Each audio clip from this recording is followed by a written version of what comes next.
are for Another These Days is Volume 6. And to pique your interest, I had done one about 42 minutes long, and I had to pitch it. It was just too virulent. I got to watch myself. All right, lately, for whatever reason, there seems to be this campaign on to have me have Alan Watt on again. You know, and I don't know what's going on out there, but I get a feeling that there's a lot of new listeners who probably are mainlining the Patriot networks and don't understand what's gone on before, especially with my feelings towards them and the reasons why. So I guess that's it. But with this recent campaign, or whatever it is, and of course I'm not going to talk to Alan again, was probably built, I guess, on this guy who called into Alan's show or whatever, and I don't know, let's go listen to this clip, okay? I think I might have miscommunicated, and then I'll let you run. What I'm trying to figure out, reading between the lines, and I'm sure a lot of other people are too, is if you've been on, for example, Vyzygoth's show, and you haven't been on since, can we assume that there was a problem there and that he might not be a real person? I don't know. I know some people have been on some Christian shows, and because I won't go along with their particular part in the agenda, and there's a lot of fake Christian shows out there. I should say they're fake Christian shows. There's no doubt about it. They do have their agenda. I know a lot about them that I can't say on air. But I know that some shows, I can't say that about Vyzygoth, so I don't really know why he hasn't got back. Okay. Because I would think that he would want you to be back on with your wealth of knowledge, but I haven't heard anything about that. So we're left to assume that if you left, I'm not speaking for everyone, but people who follow this stuff closely, then we assume that there was a falling out and that maybe he isn't real, he's a CIA, whatever. But you're saying that's not the case.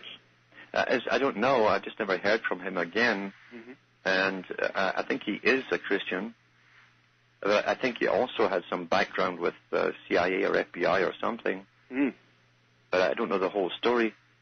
I know that with Red Ice, a consortium who's well-funded from the British side, who threatened to get me off the air when I said I wouldn't join them, did put pressure on Red Ice, who entered into a business pact with them, and that was part of the agreement, was to get me off their show. Well, thank you, Alan. Thanks for calling. Okay, now, let's set the record straight.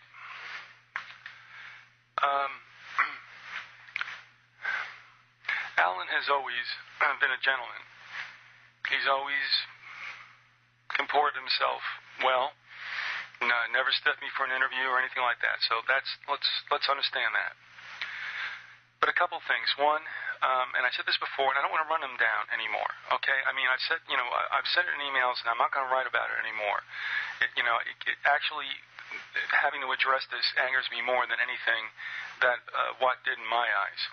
But he, spent a lot of time talking about the negatives of the Patriot networks and of Alex Jones in particular. And that's why it's so rich when he and Alex are all sudden are fast buddies. To me, that's a breach of character. I think it's hypocritical. I just believe he went over to the other side because I am no fan of the Patriot networks, and I've been around them for quite some time, and that's the reason why. Now, many of you have not heard this. I addressed this back in last November about the Patriot networks and such. I'm not going to do it anymore. If you really want a show about it, I'll give you a show about it. Okay? So, about Alan, I was disappointed. And people say, well, it's about more exposure. I say it's about the money. I think he was getting fine exposure, being on a lot of shows and also running his own shows off, Cutting Through the Matrix. Is there more exposure with the networks? Yeah, to a certain extent, as long as you're playing to what everybody wants to hear, which that would never happen with me, because the Patriots couldn't take the fact that I'm telling, the Constitution is a fairy tale, and the Founding Fathers and the God-breathed country. How long do you think that would take, huh? Okay, so they're going to tell you just what they want you to hear, because it's about the money. It's always about the money. Networks are about the money. You don't go on a network not to make money. And let me give you an example. In the old days, and first of all, any of you who are listening to this, and any of you who have even grandparents, have never known a free press. Perhaps in the 19th century, when papers were funded by those who subscribed or paid, their nickel at the, or gave it to the newsboy in the corner, then you could have a free press. But once advertising started to go more the big companies and corporations' way, then they start the whole sway over the news. And the foundations, most precisely Rockefeller and Carnegie, told major newspapers back at the beginning of the 20th century, say maybe around, the date is out there somewhere, say 1915 or so, whatever. This is the way it goes, and everybody got it. And then when it went to radio and TV, the same thing happened. So there's never been a free press because corporations have funded this, and they want their pound of flesh. Same thing with the Patriot networks. They can only survive if they have listeners, and they can show this to their advertisers, and the advertisers will go on, so hopefully you people will buy stuff. And what I'm accusing the networks of are definitely creating crises, every week, like a soap opera, to get you to come back tomorrow, and on Friday to get you to come back on Monday, and they just create this crap, man. And I'll give you an example, okay? I mean, how many times did I hear, and I listened from about 2000 through 2004, and I just had enough. And I've never been back since. I heard, there's going to be a coup in the military, coup in the military. Well, hello. All right, and this chatter. Oh, I hear chatter. And Dave enjoys it the worst of this. I heard chatter. It never comes out to anything. Never. How many times do I have to hear that there's another fleet leaving for the Mediterranean, and this is really it? This is like the third or fourth fleet that left. Oh, and then the next one, this is the one I love the most. Chinese troops on the border.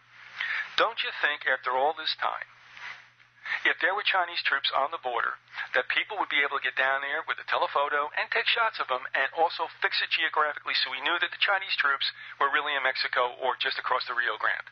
It never happens. Why? Because it's bullspit. Okay? It's bullspit. And they run this crap by you guys all the time, and you eat it up. You got to have a crisis to come back and listen. And they'll falsify it, manufacture it, do whatever they have to do to get you to come back and listen. And it's baloney. All right, now, with Alan, okay? Like I said, I contacted Alan because I heard an interview he had done with Jackie Petru, and she's pathetic. I'm sorry, she's just pathetic. And I'm listening to this guy talk. I'm like, I really like to talk to him.